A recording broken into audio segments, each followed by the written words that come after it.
मनसर नगरपंचायतचा अंदाबंदी कारभार आणि ठेकेदारांची जी काही दिवसाढवळ्या नगरपंचायत त्यांनी आणि मनसरकरांच्या खिशावर दरोडा टाकला, जवळजवळ 30 कोटी रुपयाचा अपार असल्याचा आमची मागणी होती आणि त्यासाठी आम्ही 13 तारखेपासून या ठिकाणी आमरण उपोषण करत होतो।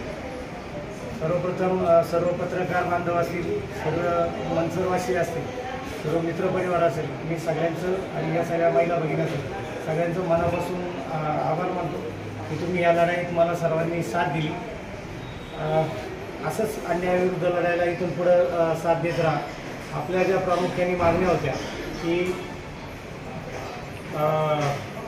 जे काही ठेकेदारांनी अटी शर्तीचा भंग केला आहे त्या ठेकेदारांचं आमचा कुठल्या विकास कामाला विरोध नव्हता, फक्त त्यांचं पेमेंट जोपर्यंत त्यांची चौकशी होत नाही तोपर्यंत पेमेंट व्हावं अशी मागणी होती। त्याला प्रशासनाने सकारात्मक उत्तर दिले की 1 महिन्यात आम्ही त्यांची चौकशी करू आणि त्यांना म्हणलं 1 नाही तुम्ही 2 महिने घ्या, पण तोपर्यंत त्यांना कुठल्याही प्रकारचं पेमेंट अदा करू नका। हे मेन मुख्य ठरलेलं आहे। मध्ये जवळजवळ 15 कोटीचं बल्क टेंडर झालं होतं, त्यामध्ये म्हणजे एकत्रित केल्यामुळं मोठा भ्रष्टाचार झाला होता। तेही टेंडर त्याची प्रक्रिया पूर्ण न झाल्यामुळे ते 15 कोटीचं टेंडर रद्द करण्याचं प्रशासनाने ठरवलं आहे आणि पुन्हा नव्याने वेगवेगळ्या त्याच्या निविदा काढल्या जातील। त्याचप्रमाणे गावात ज्या ठिकाणी विकास कामं झाल्या त्या सर्व ठिकाणी विकास कामाचे बोर्ड लागले जातील। बाजारतळाजवळ जे काही व्यापारी बांधव होते ज्यांचे गाळे विकास कामं करताना काढण्यात आले त्या सर्व बाजारतळातील बांधवांना 30 जून अखेर मोकळी जागा भुईभाड्याने देण्याचं प्रशासनाने मान्य केलेलं आहे। त्याचप्रमाणे आपला मोरडेवाडीचा जो काय रोड आहे अनेक दिवसापासून प्रलंबित होता तोही 15 दिवसात काम करू असं अधिकाऱ्यांनी सांगितलेलं आहे। अशा सगळ्या मागण्या होत्या ज्या प्रशासनाकडे होत्या नगरपंचायतकडं आणि नगरपंचायतचे सर्व काही अधिकारी असतील, CO असतील, पवारसाहेब, जाधवसाहेब, थोरासाहेब वगैरे जे काही सर्व अधिकाऱ्यांच्या विरुद्ध काही आमच्या हे होतं त्यांच्याविषयी तक्रारी होत्या, त्या बाबतीत अतिरिक्त जिल्हाधिकारी माननीय श्री व्यंकटेश दुर्वास साहेबांशी काल रात्रीच माझी फोनवर चर्चा झाली होती। त्यांनी मला सांगितलं होतं का मी थोडं मुख्यमंत्र्यांच्या कार्यक्रमात असल्यामुळे मी उद्या संध्याकाळपर्यंत उपलब्ध नाही आहे, पण तुमच्याजवळ जे काही पेपर आहेत ते सगळे पेपर घेऊन तुम्ही या।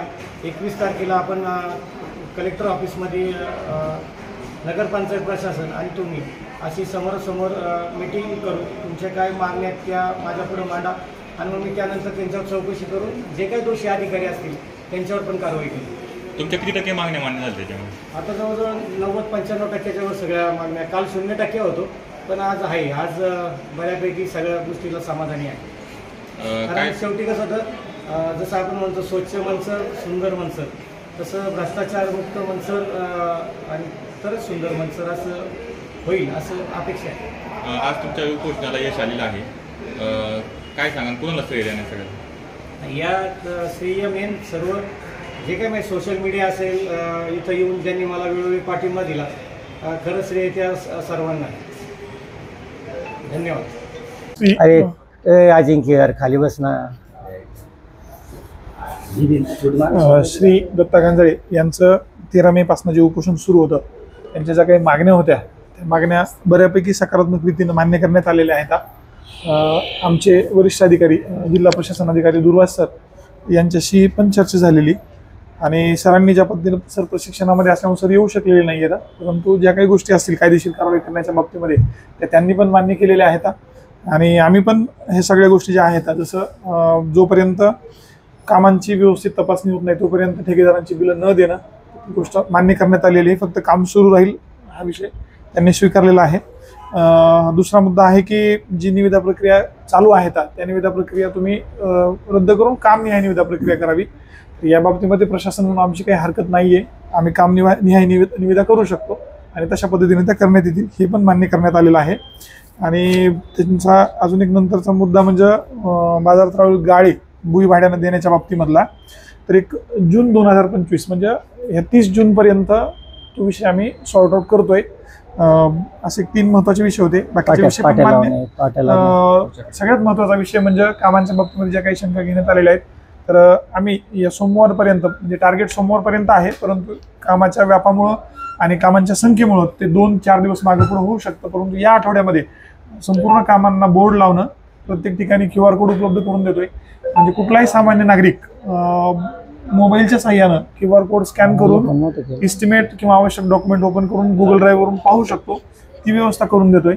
त्याच्यामुळं त्याच्यामध्ये पण पूर्णतः पारदर्शकता राहील. अशा पद्धतीने ह्या सगळ्या गोष्टी मान्य करण्यात आलेल्या आहेत आणि ते पण उपोषण सोडायला तयार झालेले आहेत. मागण्या मान्य झालेल्या असल्यामुळं एक आता त्यांचं मत मांडतील आणि मग हे उपोषण सोडवण्यात येईल.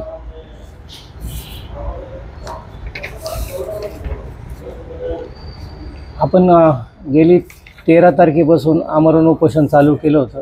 ठेकेदारांच्या जे काही कामांमध्ये अटी शर्तीचा भंग झाला आहे आणि नगरपंचायत प्रशासनाचा जो काय अंदागोंदी कारभार होता याच्याविरुद्ध आपण खरं तर उपोषण चालू केलं होतं.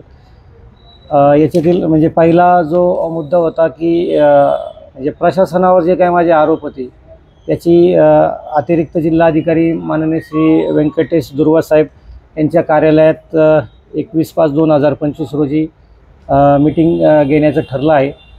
यांनाही सगळे पेपर घेऊन बोलवलेत. माझ्याकडे जे आहेत ते मलाही घेऊन बोलवले आहेत आणि मला वाटते जे काय आहेत पुराव्यानिशी ते आपण त्यांच्या कार्यालयात जे काही होईल ती चर्चा आपण वेळोवेळी सांगू. दुसरा विषय होता मेन का जी काय सर्वसामान्यांचं मंचरकरांचं एक ओरड होती का कामाचा दर्जा बरोबर नाही, कामात अनियमितता आहे. अनेक यांनी ठेकेदारांनी नियम अटी शर्तीचा भंग केला आहे. त्याच्या अन्वयेसुद्धा आदरणीय CO साहेब असतील किंवा दुर्वा साहेब असतील यांनी मला फोनवर सगळ्यांनी संपर्क केलेला आहे आणि त्यांनी मला खात्री दिली की जोपर्यंत चौकशी पूर्ण होत नाही, आता म्हणजे यामध्ये यांनी लिहिलं आहे का 1 महिन्याचा अवधी, बरोबर ना सर? 1 महिन्याच्या अवधीत जोपर्यंत त्याची चौकशी होत नाही तोपर्यंत कुठल्याही ठेकेदाराचं बिल अदा केलं जाणार नाही. आणि माझी नागरिकांना सुद्धा विनंती आहे का तुमच्या आजूबाजूस जर एखादं म्हणजे खराब दर्जाचं किंवा काही अटी शर्तीत भंग होणारं काम असेल तर ते कामही आम्हाला कळवा. ते कामही आपण या यादीत टाकून देऊ. आपल्याला कुठल्याही ठेकेदाराला किंवा प्रशासनाला त्रास द्यायचा नाही, पण हा कुठंतरी अंदागोंदी कारभार असेल किंवा ठेकेदाराची किंवा राजकीय पुढाऱ्यांची जी काही एकाधिकारशाही ही कुठंतरी खोडून काढण्यासाठी हे होतं. दुसरं होतं समूह निविदा. समूह निविदा जेव्हा आपण बल्क टेंडर म्हणतो, वेगवेगळ्या ठिकाणी झालेली कामं एकत्रित करून टेंडर करणे. तर आम्ही त्यांना विनंती केली की तुम्ही वेगळं केलं तरी तुम्हाला काही त्याच्यात कुठला अतिरिक्त बोजा पडणार नाही. आणि शेवटी या 4 दिवसाच्या चर्चेचं फलित का जे 15 कोटीचं टेंडर झालं होतं ते रद्द करण्याचं प्रशासनाने मान्य केलं आहे आणि त्याच्या पुनर्निविदा काढण्यात येतील आणि सेपरेट काढता येतील, जे करून काही जे होतकरू इंजिनियर मुलं असतील त्यांना ती कामं घेता येईल. आणि एकदा बल्क टेंडर नसलं ना मग कुठल्या पुढाऱ्याच्या किंवा याच्या एकाधिकारी साईट येत नाही, म्हणून बल्क टेंडर कॅन्सल करणे गरजेचं होतं. पूर्वी आम्ही गाव मिटिंग पण घेतली होती, त्याच्यात सर्व पक्षाचे पुढारी होते, राजकीय नेते होते, त्यावेळेस पण उल्लेख केला होता का बल्क टेंडर कॅन्सल करा, पण दुर्दैवाने झालं नाही. ठीक आहे, त्यासाठी उपोषण करायची वेळ आली, पण ठीक आहे, उपोषणांती फलित काही वाईट नाही आहे. त्याच्यानंतर बाजारतळ मनसरलगत जे काय गाळे होते त्याच्या वेळोवेळी मिटिंगा झाल्या होत्या. म्हणजे नामदार वळसे पाटलांच्या ऑफिसमध्ये पण मिटिंग झाली होती आणि असं ठरलं होतं का 3 महिन्याच्या याच्यात त्यांना ते गाळे दिले जातात. त्यांना उशीर झाला आहे, पण मी इथं साहेबांनी टाईम बॉन्ड मान्य केला आहे का 30 जून 2025 अखेर, बरोबर ना सर? ही कामं म्हणजे त्या ठिकाणी गाळे मोकळी जागा भुईभाड्याने त्यांना देण्यात येईल. त्याचप्रमाणे मनसरकरांना आपल्या भागात किती कोटीचा निधी आला आणि कोणी केले हे कळण्यासाठी साहेबांनी सुद्धा मान्य केलं आहे का प्रत्येक ठिकाणी ते बोर्ड लावतील.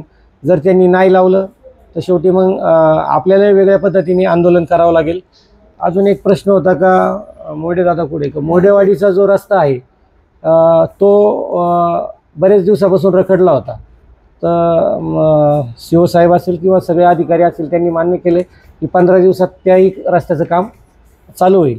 अशा सगळ्या जे काय आपल्या मागण्या होत्या, मला वाटतं काल 0% होते, पण आज आपण जवळजवळ 90-95% आपल्या सगळ्या मान्य झालेल्या आहेत.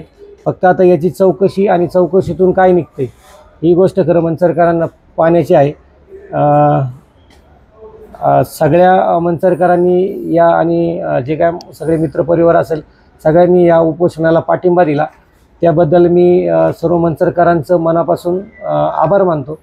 आणि तात्पुरतं का होईना हे उपोषण या ठिकाणी 4थ्या दिवशी आपण स्थगित. या बातमीचे प्रायोजक आहेत Sita Motors service and spares. आमच्याकडे सर्व प्रकारच्या 4 व्हीलर गाड्यांची कामे काळजीपूर्वक व योग्य दरात केली जातील. आमचा पत्ता जुना चांडोली रोड, सिद्धिविनायक वजन काट्या शेजारी 40 बंगला, मंचर, तालुका आंबेगाव, जिल्हा पुणे. संपर्कासाठी क्रमांक 95 61 73 56 67.